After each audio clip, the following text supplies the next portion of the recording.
Hello, everyone. Welcome back to Picayune Conversations. I'm Lindsay. I'm Calvin. And with us today is Kelly Fowler, one of my best friends in the whole wide world. And also, she's been a licensed professional counselor and doing the brave yet chaotic work for, 11 years, I think, maybe 12, with middle school students. Yes. Which apparently is your natural habitat. So.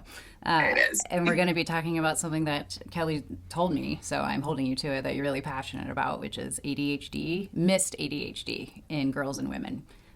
Or, yes, as I like to call it to my clients, the, oh my God, how did nobody notice experience? For sure. That's exactly what I say. Mm-hmm. How did nobody see this? Whoops. So, I can jump off with asking you a question unless you have one. Yes, please. Why do you feel like so many girls, and like the numbers are high, I looked at the research, like why do you feel like it's missed so often in girls and women? I think that going back historically, ADHD was only studied in boys. So the hyperactivity, that those external behaviors that was seen, it was only studied. The diagnostic criteria was made based on what we saw in boys. And girls have more of those internalized symptoms. The hyperactivity is not necessarily on the outside, it's on the inside. And so I think that girls can get by with just making it through society. We are taught to be ladylike and kind of feed into the societal norms even more than boys are. Yeah. Have it all together where you look really great on the outside, but you have like 57 tabs open on the inside. For sure. Yeah, internal chaos. Yeah. Kelly, one of the things that you're saying, I think what it brings to mind to me is just what I think is a very common misconception that people have about ADHD. I remember talking with, I feel like this conversation still happens all the time when somebody will bring up something about ADHD and they say, I feel like my kid, they're kind of that way, but they're not bouncing off the walls. So it's probably not that, right? And so we get this kind of caricature in our mind. And it is really interesting how gendered this caricature is. We often think of some intensely rambunctious, usually little boy who is bouncing off the walls and can't sit still and not managing their impulses or whatever. So I'm interested. I think it's a really cool idea for me to consider. This is, in one sense, obvious, but also a new idea to me that, wow, that is like a really gendered caricature of this diagnosis. I don't know if you can say a little bit more about, for our listeners, about the specifics of diagnostic criteria and things like that, so we can break down some of those misconceptions. Or how it shows up. Oh, go ahead. Or how it shows up in girls and women. I think especially with the hyperactivity part, like you said, it's kind of this caricature that society has of a boy that can't sit still, that's up walking around, or that's even loud in class, or at home and doing cartwheels, or even having some of those explosive behaviors, that anger, that seems normal for a boy that we'd be looking at with ADHD. Hyperactivity in girls could also be all of those same things, because they definitely show up. My daughter in particular was doing cartwheels in kindergarten, and her teacher's like, I've asked her to stop. And I'm like, she's in kindergarten, because I thought all of them are doing cartwheels, right? And it wasn't until she was maybe first or second grade that I had to do some introspection, girl, you have ADHD, so let's look at this. Yeah. But it was when she said to me that she didn't want to go to school because she didn't like it. Not because it was hard, because she's a smart girl, was because she was being told, I can't do these things. I can't say these things. And she was trying to be this perfect child. And school was not allowing her to be herself. She wasn't able to be her authentic self. So when I talked about some of that masking, that's what it looks like, because girls are feeling that hyperactivity on the inside, and sometimes it's external. But we are quickly shut down with, that's not how girls act. That's not ladylike. And so we kind of hold it in to where it then becomes what we're usually diagnosed with, depression, anxiety, because we're masking some of those. Other criteria that kind of gets overlooked, I would say even the disorganization with myself, because it can be organized outwardly, externally, it looks like you're getting everything done. But if y'all saw my desk, that's why I'm have the filter on now.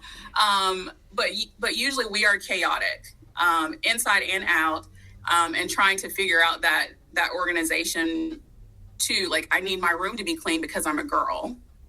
I need for my desk to be clean because I'm a girl, and everybody's supposed to have everything pretty and together. So that can get overlooked because you're trying to overwork to get it done. Even though there's those disorganized thoughts inside, and the disorganization. You look at my daughter's book bag right now. Would love I was to. like, I need the paper that the teacher sent 2 weeks ago to sign. And she's like, I don't know where it is. And so I have to literally pull her folder out and find everything. Other things I think about, because like emotional dysregulation is not even a true criteria for ADHD. And I have thoughts on that. But the emotional part of ADHD often gets overlooked. And so it can look like a girl is being too much, or a girl is highly sensitive, or she's crying all the time, or she can't take criticism. And there's so many, that executive functioning part of it, or just nervous system overload that girls are experiencing, and it comes out in this sensitivity that we're not seeing. We do sometimes see in boys, but we see it more in girls for sure.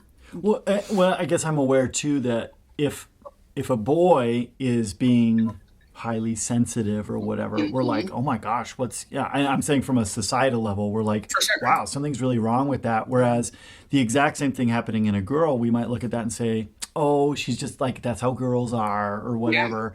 Yeah. And so then it goes unnoticed and gets written off as just, and please understand, I'm speaking in stereotypes right now, but like, yes, that's just feminine sensitivity. For sure. And then we're not really paying attention to that there actually is something sitting underneath that probably does need to be attended to. It doesn't help that I feel like the system rewards that, because it's looking for it sees the straight A's and the organization and all of those things, having it together, and it's missing it. The system, I feel like, is wired for being able to, and we're trained this way. I'll take some accountability on that. On like, we're wired to notice disruption, I would say, versus distress in girls. Mm-hmm. And I think especially working in a school setting, that's what I'm going to hear. I'm going to hear those disruptive behaviors that teachers are seeing way more than I'm going to hear, like, little Susie was sad in class today, or she was distracted. If it's not bothering the classroom, her being distracted and not getting her work done doesn't really affect anyone but herself, right? So the teachers are not taking notice. Mm-hmm. But she's struggling. It's just not out loud. Whereas little Timmy might be like flipping a table because he doesn't understand. She's just like head down, crying, or just, disconnected because she's not understanding or can't keep up or can't focus. Mm-hmm. Mm-hmm. Yeah, you said you had some thoughts on emotional dysregulation, I think was the topic. For sure. I kind of want to go there, but then we have other ways to go as well. Okay, yeah. Because I have big feelings myself, and I was always a kid with big feelings. I get excited when a child walks into my office, and that's what the parent's saying. It's like, they're just sensitive. They got big feelings. They can't control their feelings, their emotions. Everything is a big deal. And it is. When you have those executive functioning issues, when you have an overstimulated nervous system, everything feels big. A little cut on your finger to someone might not hurt that much, but to someone with ADHD and that nervous system that's always on fire, absolutely can feel like somebody cut your arm off. And so then you see these big reactions of crying and like having these like toddler tantrums. I hear a lot of that in the middle school. They're in middle school. Why are they having this toddler tantrum? Because they can't regulate their emotions right now. And so when I mentioned about it not being a criteria for ADHD, that's when we start to look at these mood disorders that sometimes get overdiagnosed in girls or misdiagnosed, when it truly is under the umbrella of ADHD, because I am trying to do everything right. I am trying to be this perfect student. I'm trying to be this perfect child for my parents, and I am failing. I am messing up. There's a sense of failure that they feel. And that's where we see some of that anxiety, some of that depression coming from. But it's really like, I don't know where to get started. I don't know how to ask for help. This is embarrassing. I should know this. I am smarter than this. I'm thinking about some of the things I hear or even things I have experienced. This shouldn't be so hard for me. And so as a late diagnosed ADHDer, again, they should have known when I was a kiddo because my desk was not organized at all. But I made straight A's, and it wasn't until I got to college when I didn't have the structure of my parents and a public school system to like tell me exactly what I'm doing all day, every day. I knew exactly where I was going. And in college, you really have to just figure it out. Even though you have a schedule, you have classes, you still figure it out. You're an adult. You're supposed to be doing this, right? That's when I started to like really go downhill. Again, I got diagnosed with anxiety. Like you're 18 years old.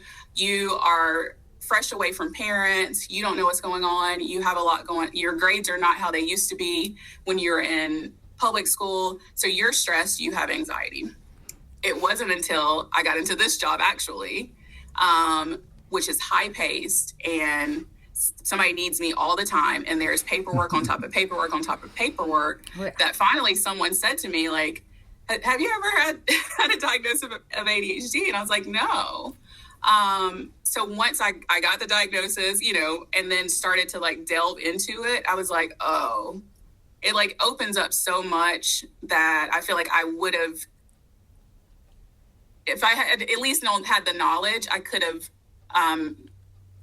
went different places. You know what I'm saying? Like when you have the knowledge, you can approach things differently. My parents could have approached things differently. That doesn't mean like little Kelly needed medication. It means I might have just needed a different way of learning or a different organization. My room my room was a hot mess, and like organization things and forgetting and leaving things at the house, and somebody always has to come and get it for you. So just knowing and having the knowledge was helpful for me. And so now I am a list person. Like I'm going to write a list. And for my daughter, I'm going to write a list. Like, what do we clean up first? Like, let's start by picking up clothes off the floor. Let's start, so some of that just goes into some of that dysregulation. Because when I am feeling overwhelmed, even as an adult now, when I am feeling overwhelmed, all of those feelings start to come up. All of that, like feeling like I'm not enough, I'm a failure, this is not good enough, everybody hates me, that rejection there. And then that can come out as those big feelings. It can come out as anger. It can come out as like lashing out at others, comes out in tears, or, shutting down. ADHD paralysis is like my second nature sometimes. Like, I just kind of get stuck sometimes and I have to get myself out of that. And so being able to see that in girls, especially at this age, has been very helpful for me, like moving forward. So they're not 30 years old before they have this aha moment of my brain just works a little different. Yeah, and I had a similar experience, but to the 30-year-old thing, that's about when I was putting all the pieces together, because that's really what it is. There's been this pattern historically for a long time, but we didn't know how to be curious about it. Our parents probably didn't know how to be curious about it and put it all together. But then, like, you spend most of your life masking, right? And trying to have it all together. And then some big transition happens, right? Whether that's middle school or high school or marriage. Or having a baby. Or having a freaking baby. Yeah. And then it's just like, you're so exhausted from doing all of those things all the time. Not to mention, like, you have a kid, and I'm sure you experience this too. I don't want to speak for you, but like, you're holding this little baby and you're like, I was so wrong about everything I thought was actually important, and now I'm going to shift. And then you like start to figure it all out, and also you just don't have the time to mask anymore. Right. Yeah. You have other things to do. I'm trying to think, Calvin, can you bring in sort of like the Adlerian perspective on this? Like if we were to see see ADHD as a strategy, right? Because as we know, all humans want to belong and feel significant. And everything we do ever is either to connect us or protect us and move in those directions. So like, I don't know, like any symptoms, whether it is ADHD mixed with anxiety or depression, like it is purposeful. It's adaptive, and just I think one of the things too I I think this is what's coming to mind straight away, is that there's a shift that we're doing in language right now away from disability towards differently abled.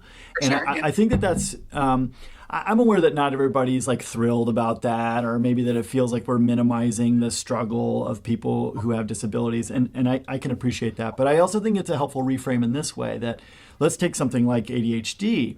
Mm-hmm. It's not that there is anything really wrong with the way in which a person's brain is working. It is functioning in a very different way, in a way that does have a really, there are very particular challenges that are presented when we have, and I'm not going to get on a wild rant here, but like the education system that we do have that says, well, you need to sit still for 6 hours a day, and let's not horseplay, and let's not let our voices get loud. And I want to be, understanding and appreciative of the challenges that educators are facing too, and that school systems are facing. But that's it's not a really humane environment to put children into, for one. And then you bump even past that to say, yeah, and then there are some people who have brains that work in a particular kind of way that are just, wow, that is such a difficult environment for them. But yeah, there are actual virtues in being a certain kind of way, being a certain kind of thinker that isn't particularly organized. There is something that is creative about a less ordered mind. There is something to be said about being able to shift focus between things very, very quickly, right? It's not that ADHD people can't focus. Sometimes it's hyper focus, or that the transition of what we are focusing on changes so quickly that it doesn't map on to, let's focus on this one very unstimulating thing for an hour. Yes. That's so. To bring it all together, I do think that one of the things I love about Adlerian psychology is that we are a lot less concerned with what people have in terms of either a diagnosis or a brain or a trauma history or whatever, and we're much more interested in what are you doing with what you've got, and can we help you to take what you've got and bring it to the community as a contribution, as opposed to something that you are utilizing, whether consciously or not, in conflict with what is with what is good for the community. And I think one of the tragedies of our modern society, and there's a gendered side of this too, is that we've given to people the idea that, well, all these things that are true about you, if you meet criteria for ADHD, those aren't contributions. Those are only detriments. What a sack of shit. That is such a stupid idea. But then on top of that, to focus in on girls, that girls, the only contribution that you can make is to be ladylike and polite and demure and whatever else it might be. Boy, I didn't even realize that I was pulling that in. But so, and those are my thoughts. But Kelly, I'd be much more interested to hear what you think about that, or let you kind of riff off of those ideas, even if it's pushback, by the way. No, I have a special guest right quick. Do you want to come say hello to Lindsay? Oh, is it my ham sandwich? She wore sandals and she needed tennis shoes for gym class, so. What's up? Hey, beautiful girl. She's a big girl now. So you're 24 now, right? I know. Oh my God. Yes. And she just had a birthday. Love you. Bye. Oh. Bye. I love you. Oh, shoot. I miss her so much. So anyway, your thoughts. I think I love what you've said, because I try to focus my therapy with my clients, boys or girls, on those strengths, and what that ADHD or even autism superpower is for them, right? Yeah. And how do we navigate the world with that superpower that we have? So the creativity, I love, leading into their art and leaning into that hyper focus on anime or hyper focus on music. We're going to lean into it. And how do I then translate that into what society wants us to need, right? Wants us to do. So you got to come to school, you got to, do your work, all that. How do I make that into an anime or to a game or even art in some way, making things into song to help. Like Hamilton was the best thing ever for, like for all of its historical inaccuracies. There's still like, there's history there. And if we learn that way, because different people learn in different ways, I'm going to remember the entire Hamilton play word for word. But it took me a while to think, like, we did learn about Hamilton and Burr having the duel and all that stuff, Yeah. But I don't remember that. And I did it enough to take the test for social studies class, and that was it. But things that can stick to you and start trying to figure out ways to navigate in the world that is presented to us. We can't change what this world is, but who we are, how can we go forward using those strengths, using those superpowers, as I like to call them, so that they don't feel like there is a deficit. Many neurodivergent kiddos and adults are very intelligent, just maybe in different ways, right? Yes. There are plenty of us who excel at school, and it looks like there's nothing wrong with this person because they excel at school, right? And there is nothing wrong with them. But then there are other kids who struggle in school because it really is hard. Like the structure of it, the material, the actual reading and then comprehending of it is hard. So how can I help them to focus what they are good at and what their strengths are in the ADHD into, what society wants, even if it's just, you got to sit there for 55 minutes. And I talked to the teachers about like maybe letting them stand at the back of the classroom, or I give out passes, like you get a 5-minute walk around the hall, because none of us as adults sit still like that anymore. Right. And I think back, if I was in middle school today, I'd be in trouble all the time because I'd be talking. I'd be like chewing gum. I did get in trouble for chewing gum all the time, but it was like I needed something to do. Right. Yeah. And I'd be like, talking to friends, joy to teach, but talks too much kind of thing. But even now, I don't think I could sit through the way the kids have to, because their attention span is even shorter, even for neurotypical. It's just the world we live in. We're given these short videos to watch. We're giving, everything's kind of microwave, so we don't have to have long attention. And we're still expecting them to conform to a society that is not how their brains work. Yeah. So I do like how you say, like, just kind of working on what you have. Mm-hmm. Yeah. That's important. Kelly, I want to circle back also to when you were talking earlier about emotional dysregulation. Mm-hmm. I'm also aware, right, like we were talking kind of about how there's this gendered component when maybe we see that and we say, okay, well, that's just that's feminine sensitivity. I'm also aware that there's a developmental component in here for middle schoolers, right? For sure. That when we see something like emotional dysregulation, maybe we would look at that and say, oh, well, they're hormonal, right? Mm-hmm. And added on top of this, right, one of the things that I notice with certain clients, and I only work with adults anymore, mm-hmm. but when I hear their stories about growing up, is these are very, very intelligent people that can really, at some point, they can just kind of muscle their way to, academic success or whatever. And then they hit a point where what is being asked of them, not even on the level of difficulty, but like the structure of things, mm-hmm. They cannot just muscle their way through it intellectually. Mm-hmm. And I'm thinking my son Truman is about to start middle school next year. And so this is very fresh in my mind about how there is so much about the structure of a middle school, what it requires in terms of self-reliance and autonomy and being self-directed and responsible and, all those kinds of things that, we'll see what happens with Truman, but like there is this thing where you hit that and suddenly it's like, oh, I can't muscle through anymore. Yeah. So then we're overwhelmed, we're overstimulated, we're discouraged. Mm-hmm. We start to feel like, oh my gosh, am I stupid or whatever? Yeah. And so then out comes all this emotional dysregulation and it gets written off as, oh, well, they're 12. Yes. And they're hormonal. Can we talk? So I want to just engage you a little bit on this distinction between a description and an explanation. Mm-hmm. Because like we see emotional dysregulation and we're seeing that rightly. We're like, oh, mm-hmm. wow, like they're overwhelmed or they're upset and boy, they're not, regulating very well. But Right. then it's like, so we just immediately go to, and this is the explanation, they're hormonal, or it's feminine sensitivity or whatever.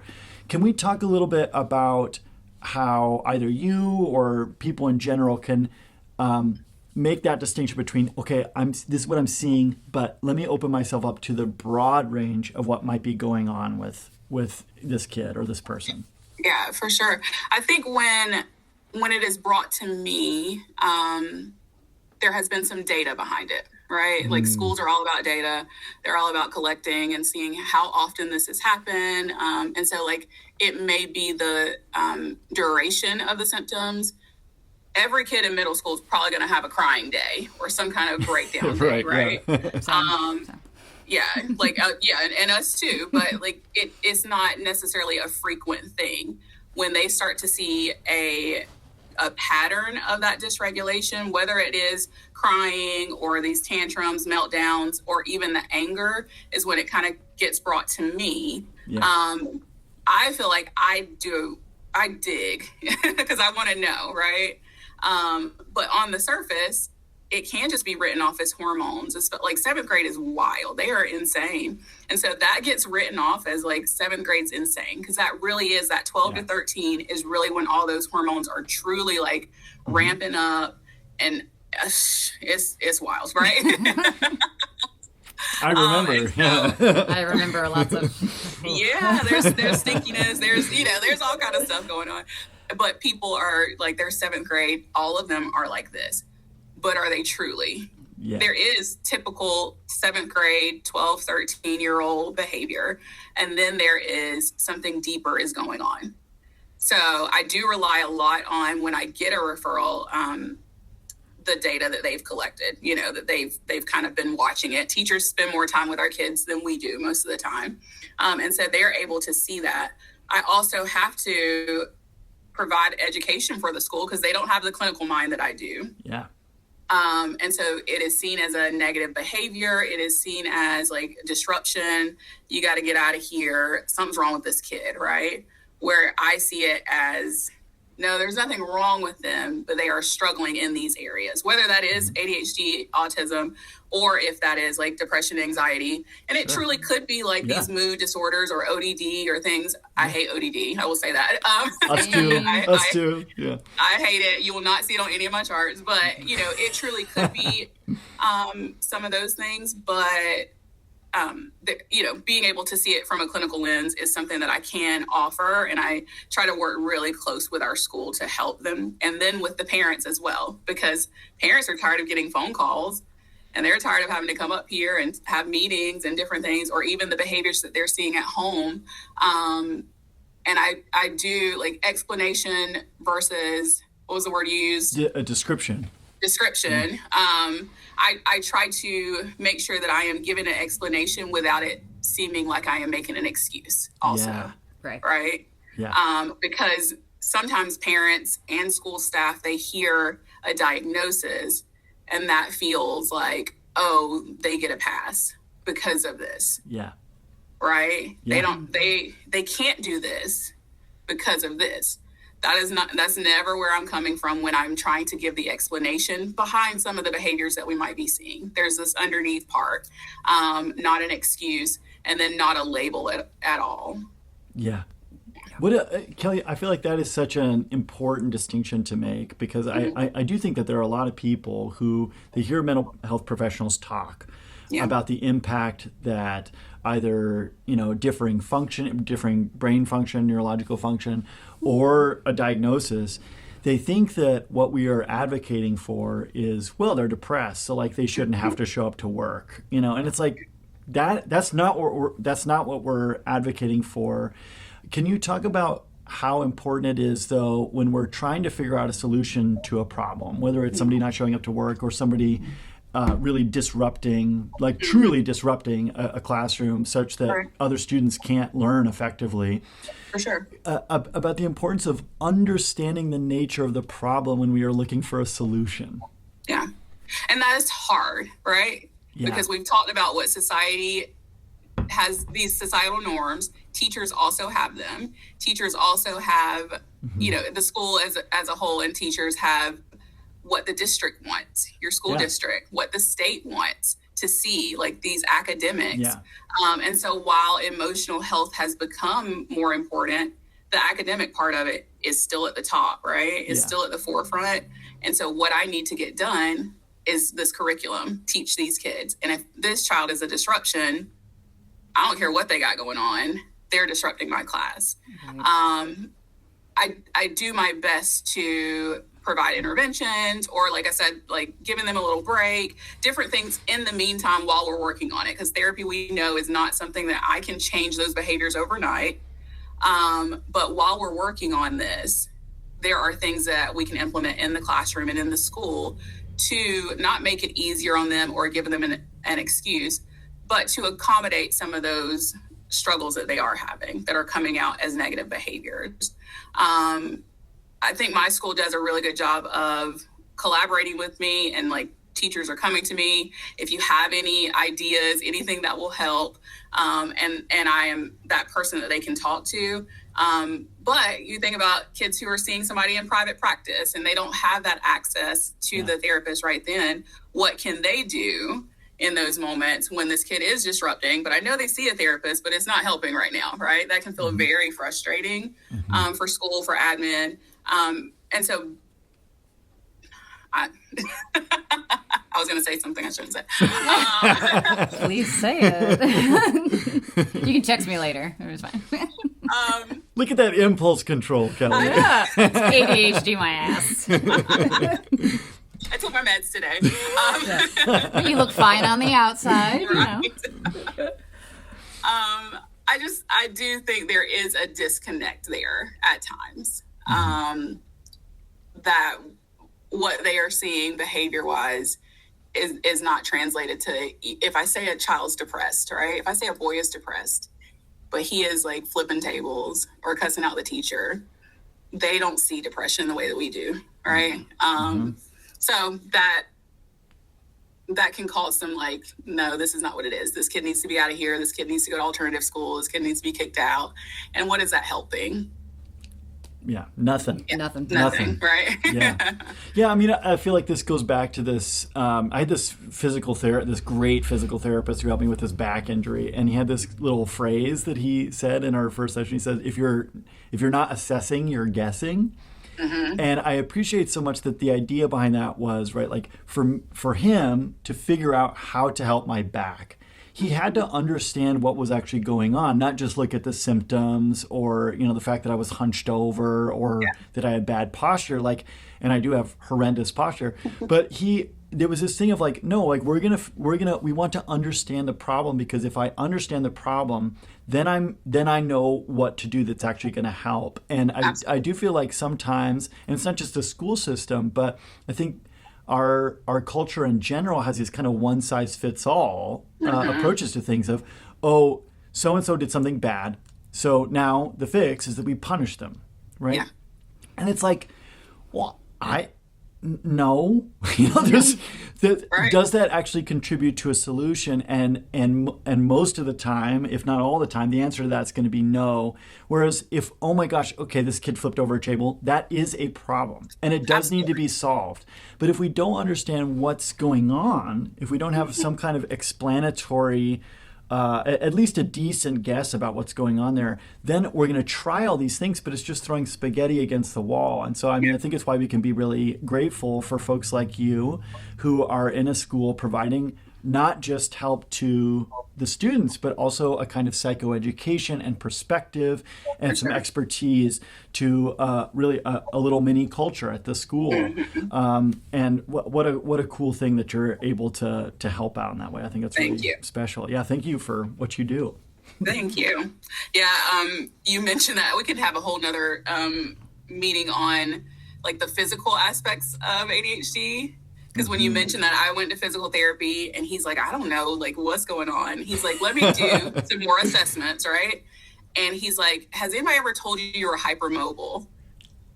I was like, no. So he did the assessment to test if I was hypermobile. Whoa. Absolutely. So that's why my back is like all messed up, because I'm wiggly. You're too wiggly. Like, he's like, you need to sit up. You need to do this. You need to do that. I'm like, that's not going to work. He's like, he even asked me, how do you drive? And I was like, one leg up, like, I'm always usually scrunched up, even in the therapy, setting. I'm sitting, just like the kids. I'm crunched up and stuff.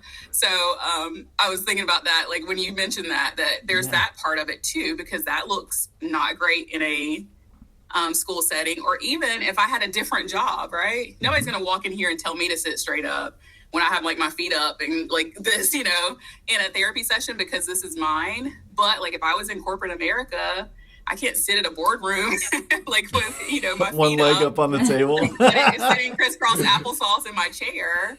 And so there's so many different aspects that go into figuring out how the brain is working, and not an excuse, but absolutely an explanation as to why this is happening. Yeah. It's an explanation, also kind of a map, Yeah.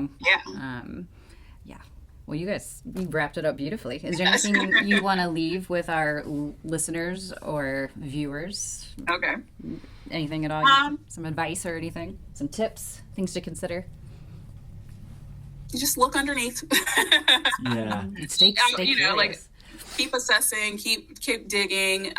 Even in parents who are dealing with some of those, seeing some of those behaviors or some of those symptoms that we mentioned, it's okay to ask questions and figure out, what's really under there, because it can be frustrating. As a person with ADHD who's parenting a child with ADHD, I absolutely know how hard it is to parent yourself. And I am dysregulated and she's dysregulated. How are we going to get anything done? Right. So you have to do a lot of work, and thankfully I have the profession that I do, that I'm able to do that. But as a parent, that could be frustrating because you don't know. And so it's okay to ask those questions, and it's okay to like reach out for a different opinion. It's okay to, keep asking, keep assessing. Yeah. Yeah. Kelly, thank you so much for spending time with us. The three of us used to, for listeners, used to work together, and it's really nice to see you. And good to see you too. Yeah, this is just such a helpful conversation. I think we've certainly benefited, and I think our listeners/viewers, depending on the platform, they'll also really benefit from your thoughts. Thank you so much. No problem. Thank y'all. Yeah. All right. See you later. All right. Bye now.